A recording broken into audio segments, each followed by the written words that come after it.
Reaction होने के बाद हमको पढ़ने कुछ ऑर्डर्स ऑफ रिएक्शन, जैसे pseudo first order, zero order, first order and second order.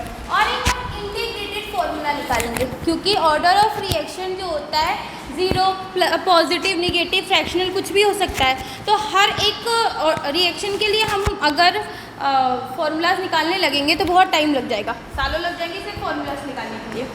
तो इसीलिए हम क्या करेंगे, एक इंटीग्रेटेड फॉर्मूला पढ़ेंगे। हमको ऑर्डर पता होगा तो उस फॉर्मूले में वैल्यू रख के हम वो निकाल लेंगे, ठीक है। तो आप लोगों को कुछ काम करना पड़ेगा, जैसे मैं थोड़े से ट्रिक्स बता दूंगी लेकिन बहुत ज़्यादा ट्रिक्स नहीं है। तो आपको रिएक्शन कुछ याद करनी पड़ेंगी कि ये जीरो ऑर्डर रिएक्शन है, ये फर्स्ट ऑर्डर रिएक्शन है, ये second order reaction. Directly question आते हैं कि ये which of the following example of first order reaction, या सेकेंड या ज़ीरो, ठीक है। तो कुछ बहुत बेसिक ट्रिक्स हैं जो सब पर नहीं लगता ऑफकोर्स, लेकिन कुछ रिएक्शन पर लगता है, तो वो मैं आपको बता दूंगी, ठीक है। तो पहली हेडिंग है हमारे रिएक्शंस की, जब ऑर्डर की बात करते हैं तो पहली हेडिंग है स्यूडो फर्स्ट ऑर्डर रिएक्शन। तो आपको सब लोगों को पता होगा स्यूडो मीन्स क्या होता है, फॉल्स, ठीक है, मतलब फॉल्स फर्स्ट ऑर्डर रिएक्शन। लेकिन नाम में हम फॉल्स वर्ड नहीं लिखेंगे, अच्छा नहीं लगता ना, तो स्यूडो वर्ड ही लिखेंगे, ठीक है, स्यूडो फर्स्ट ऑर्डर रिएक्शन। अब बहुत सारे ऐसे रिएक्शन होते हैं जिनकी मॉलिक्युलरिटी और ऑर्डर ऑफ रिएक्शन सेम होता है, ठीक है। ऐसा कैसे रिएक्शन हो सकते हैं, जैसे मान लो मैंने एक रिएक्शन लिखा A + B और ये किस में कन्वर्ट हो रहा है, प्रोडक्ट में, ठीक है। और एक्सपेरिमेंट से इस रिएक्शन का ऑर्डर निकाला गया 2 और इसकी मॉलिक्युलरिटी कितनी होगी, तो एक मॉलिक्यूल ऑफ A, एक मॉलिक्यूल ऑफ B, तो टोटल मॉलिक्यूल कितने हो गए 2, तो मॉलिक्युलरिटी भी कितनी होगी 2। तो बहुत सारे ऐसे रिएक्शंस होते हैं जिनकी ऑर्डर और मॉलिक्युलरिटी सेम होती है, ठीक है। लेकिन ऐसे रिएक्शंस हमको हर बार मिले ऐसा ज़रूरी नहीं है, क्योंकि हमको ये पता है कि मॉलिक्युलरिटी मतलब मॉलिक्यूल्स काउंट करके हम निकाल सकते हैं, लेकिन ऑर्डर हम निकाल नहीं सकते। ऑर्डर कैसी वैल्यू है, experimental value.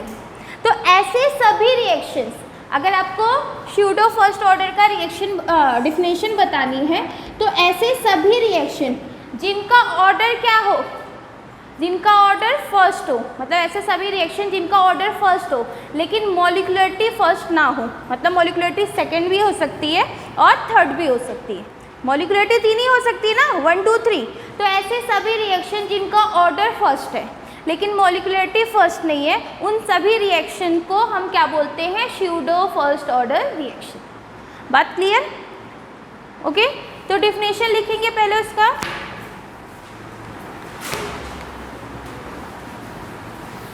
Pseudo first order reaction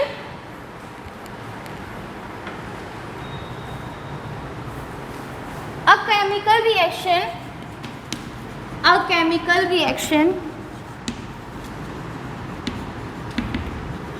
which has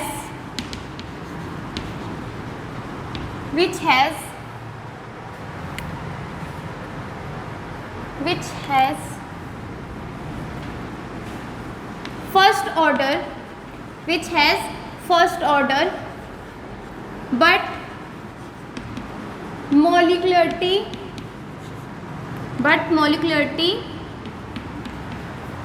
has not first। और अगर फर्स्ट नहीं है तो क्या हो सकती है, कैन बी सेकेंड और कैन बी थर्ड, लेकिन आपको ज़्यादातर एग्जाम्पल सेकेंड वाले ही मिलेंगे, ठीक है। तो ऐसे सभी रिएक्शन जिनका ऑर्डर फर्स्ट होता है और मॉलिक्युलरिटी फर्स्ट नहीं होती है, उन सभी रिएक्शन को हम क्या बोलते हैं, स्यूडो फर्स्ट ऑर्डर रिएक्शंस, ठीक है। इसके 2 बहुत फेमस एग्जाम्पल्स हैं जो आप लोगों को याद करने पड़ेंगे। पहला एग्जाम्पल इसका है हाइड्रोलिसिस ऑफ एस्टर, ठीक है। पहला एग्जाम्पल है हाइड्रोलिसिस, ओके, लाइसिस इनकरेक्ट होता है, लिसिस करेक्ट होता है, ठीक है। तो पहले किसी को अपना थोड़ा सा ज्ञान आए तो पहले क्लियर कर लो, हाइड्रोलिसिस करेक्ट होता है, बट आप इंग्लिश को कई तरीके से प्रोनाउंसिएट कर सकते हो, तो लाइसिस भी चल जाता है, हो, ठीक है। तो हाइड्रोलिसिस ऑफ एस्टर, अगर हम एथिल एसीटेट का क्या करवा देते हैं, हाइड्रोलिसिस करवा देते हैं एसिडिक मीडियम में, तो रिएक्शन कैसा बनेगा, एथिल एसीटेट का फॉर्मूला होता है CH3COO, CH3COO, C2H5, ठीक है, ये हो गया एथिल एसीटेट। अब हम इसका क्या करवाएंगे, हाइड्रोलिसिस। तो हाइड्रोलिसिस करवाएंगे, मतलब हाइड्रोलिसिस मतलब H2O के साथ रिएक्ट, किसके मीडियम में, कैसे मीडियम में, एसिडिक मीडियम में। तो ये बात ध्यान रखेंगे कि मीडियम एसिडिक होना चाहिए, क्योंकि मैं इसका आपको बेसिक मीडियम में दूसरा बताऊंगी। इसलिए जब हम क्या कराते हैं, hydrolysis of ethyl acetate in acidic medium में, तो हमारे पास दो प्रोडक्ट बनते हैं, क्या क्या, एसिटिक एसिड और C2H5OH, एथिल एल्कोहल, एल्कोहल और एसिटिक एसिड बनता है, ठीक है। अब अगर हम इसका रेट ऑफ रिएक्शन लिखें, तो रेट ऑफ रिएक्शन क्या होगा, रेट ऑफ रिएक्शन के concentration of CH3COO C2H5 and concentration of H2, ऐसा होना चाहिए, ठीक है। तो अगर हम ऑर्डर निकाल रहे हैं, ऑर्डर मतलब पावर काउंट कर रहे हैं, तो अगर हम ऑर्डर निकाल रहे हैं तो ऑर्डर कितना होगा, 1 + 1 2, लेकिन ऑर्डर 2 नहीं है। इसको हमको कैसे पता चला, जब हमने एक्सपेरिमेंट किया, जैसे जैसे हम एथिल एसीटेट का अमाउंट बढ़ा रहे थे तो रेट ऑफ रिएक्शन जो है वो इंक्रीज़ कर रही थी, ठीक है। लेकिन अगर हम सिर्फ वाटर मॉलिक्यूल बढ़ा रहे थे, पानी का अमाउंट बढ़ाए जा रहे थे, तो रेट ऑफ रिएक्शन ना इंक्रीज़ कर रही थी ना ही डिक्रीज़ कर रही थी। तो इससे ये कंक्लूज़न निकला कि ये वाला जो रिएक्शन है, इसमें जो एथिल एसीटेट है वो ऐसा रिएक्टेंट है जो रिएक्शन की रेट को क्या कर रहा है, डिटरमाइन कर रहा है। कैसे कर रहा है, जितना हम एथिल एसीटेट का अमाउंट बढ़ा रहे हैं उतना ही रेट ऑफ रिएक्शन इंक्रीज़ कर रहा है। तो एक्चुअली में ये नहीं, रेट ऑफ रिएक्शन क्या हो गया, rate of reaction, actual rate of reaction के CH3COO C2H5, मतलब ये रिएक्शन किस पे डिपेंड कर रही है, only concentration of ethyl acetate, ठीक है। अगर यहाँ से नहीं बात क्लियर हो रही है तो जनरल सी बात बताओ, ठीक है। अभी ना सपोज शक्कर है, ठीक है, शुगर है, शुगर को हम पानी मिला के ग्लूकोज और फ्रैक्टोज बना रहे, ठीक है। ये होता है ना इन्वर्जन वाला रिएक्शन, शुगर को पानी मिला के ग्लूकोज और फ्रैक्टोज बना रहे। हमको ज़्यादा ग्लूकोज बनाना है, तो क्या पानी ज़्यादा बढ़ाएंगे, पानी ज़्यादा बढ़ाने से ज़्यादा ग्लूकोज बनेगा, नहीं ना। क्या ज़्यादा बढ़ाने से ज़्यादा ग्लूकोज बनेगा, शुगर ज़्यादा बढ़ाने से। सेम वही चीज़ है कि हमको एसिड और अल्कोहल बनाना है, पानी बढ़ाने से ज़्यादा एसिड और ज़्यादा अल्कोहल नहीं बनेगा, जबकि एसीटेट बढ़ाने से या एस्टर बढ़ाने से ज़्यादा एसिड और ज़्यादा अल्कोहल बनेगा। तो इस रिएक्शन का ऑर्डर कितना हो गया, 1, order of reaction equals to 1, मतलब वो किस पे डिपेंड करिए, सिर्फ एक रिएक्टेंट पर, एक रिएक्टेंट की कॉन्सेंट्रेशन बढ़ाने पर रेट ऑफ रिएक्शन इंक्रीज कर रहा है। तो इस रिएक्शन की ऑर्डर कितनी हो गई, 1। अब बात करते हैं इस रिएक्शन की मॉलिक्युलरिटी की। तो रिएक्शन की मॉलिक्युलरिटी क्या होती है,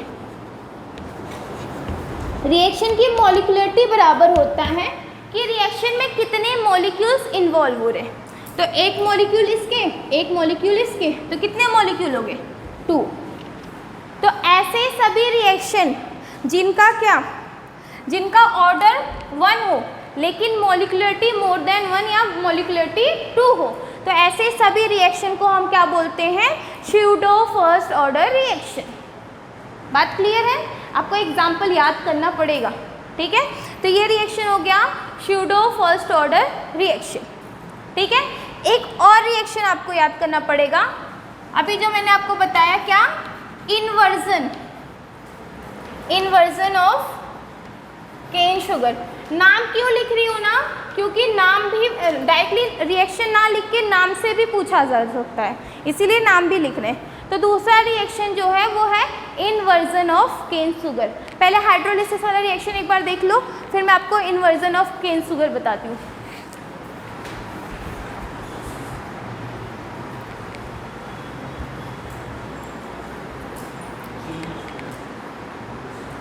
किसी को कुछ कंफ्यूजन है हाइड्रोलिसिस में?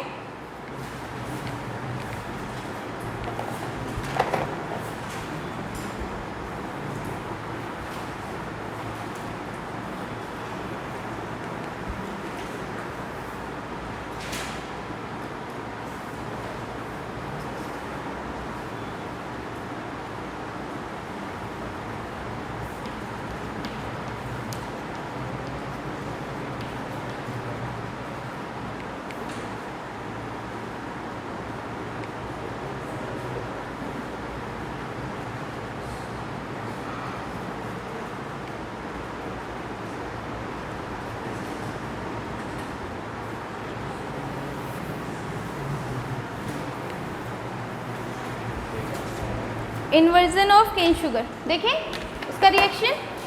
ओके, तो इन्वर्जन ऑफ केन शुगर आप लोगों ने देखा है कि शक्कर में पानी मिलाते हैं तो पानी किस में कन्वर्ट होता है, इक्वल मॉलिक्यूल ऑफ ग्लूकोज और फ्रैक्टोज में, ठीक है। तो इसी को क्या हम बोलते हैं, inversion of cane sugar. Sugar का फॉर्मूला, शुगर का फॉर्मूला C12H22O11, ठीक है। अब इस शुगर में हम क्या करेंगे, इन्वर्जन, इन्वर्जन मतलब ये हाइड्रोलिसिस ही होगा फिलहाल यहाँ पर। कौन से मीडियम में, एसिडिक मीडियम में। तो जब हम शुगर का क्या करेंगे, इन्वर्जन करेंगे एसिडिक मीडियम में, ठीक है। आप शुगर की जगह पर केन शुगर भी लिख सकते हैं, ठीक है, क्योंकि चुकंदर की भी शक्कर बनती है। हाँ, तो केन शुगर मतलब वो गन्ने से बनी हुई शक्कर, तो आप केन शुगर भी लिख सकते हो। ओके, तो C12H22O11 प्लस H2O, ठीक है। अब इसका हम क्या करवाएंगे, इन्वर्जन करवाएंगे, तो क्या बनेगा, C6H12O6 प्लस C6H12O6, एक ग्लूकोज है एक फ्रैक्टोज है, ठीक है। अब हम इसका क्या लिखेंगे, रेट ऑफ रिएक्शन। तो rate of reaction equals to क्या हो जाएगा, के C12H22O11 और H2O। सेम काम करेंगे, पहले शुगर का अमाउंट बढ़ाएंगे और घटाएंगे। तो शुगर का अमाउंट जब हम बढ़ाते हैं तो रेट ऑफ रिएक्शन इंक्रीज करती है, और शुगर का अमाउंट घटाते हैं तो रेट ऑफ रिएक्शन डिक्रीज करती है। पानी का अमाउंट बढ़ाएंगे और घटाएंगे, अगर हम पानी का अमाउंट बढ़ाते हैं तो रेट ऑफ रिएक्शन में कोई फ़र्क नहीं पड़ता है, घटाते हैं तो भी कोई फ़र्क नहीं पड़ता है। मतलब इसको ना ये भी लिख सकते हैं ना, ज़ीरो, किसी को इसमें प्रॉब्लम नहीं है ना, ज़ीरो मतलब कुछ नहीं, 1, ठीक है। तो पानी के केस में इसका रेट क्या होगा, 0, जबकि शुगर के केस में क्या होगा, फर्स्ट। तो ओवरऑल रेट ऑफ रिएक्शन क्या हो जाएगा, एक्चुअल रेट लॉ हो जाएगा के C12H20O11। मैं 2 लिख रही हूँ, ये एक्चुअल रेट लॉ है और ये प्रिडिक्टेड रेट लॉ है, ये हमने प्रिडिक्ट किया था, ये एक्चुअल है। हाँ, तो रेट ऑफ रिएक्शन के C12H22O11, ऑर्डर ऑफ रिएक्शन कितना, 1, मॉलिक्युलरिटी ऑफ रिएक्शन कितना हो जाएगा, मॉलिक्युलरिटी ऑफ रिएक्शन कितने मॉलिक्यूल्स हैं, 1, 2, तो मॉलिक्युलरिटी ऑफ रिएक्शन इज 2। तो those chemical reaction which have first order and molecularity has not first, या करेक्ट वर्ड क्या लिखेंगे, मॉलिक्युलरिटी डज नॉट फर्स्ट, ऐसे सभी रिएक्शन जिसका ऑर्डर 1 हो बट मॉलिक्युलरिटी 1 ना हो।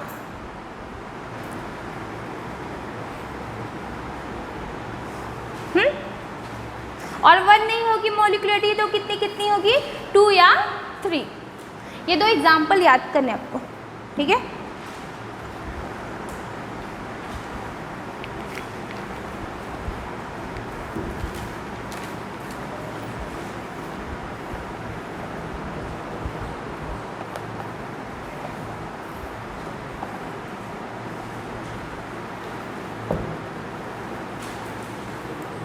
ओके, एक बार बताओ, ज़ीरो ऑर्डर रिएक्शन भी आज ही पढ़ाऊँ कि कल पढ़ाऊँ?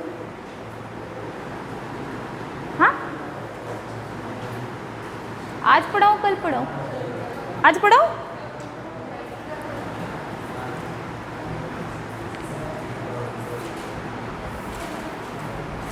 क्वेश्चन दूँ फिर आज? हाँ,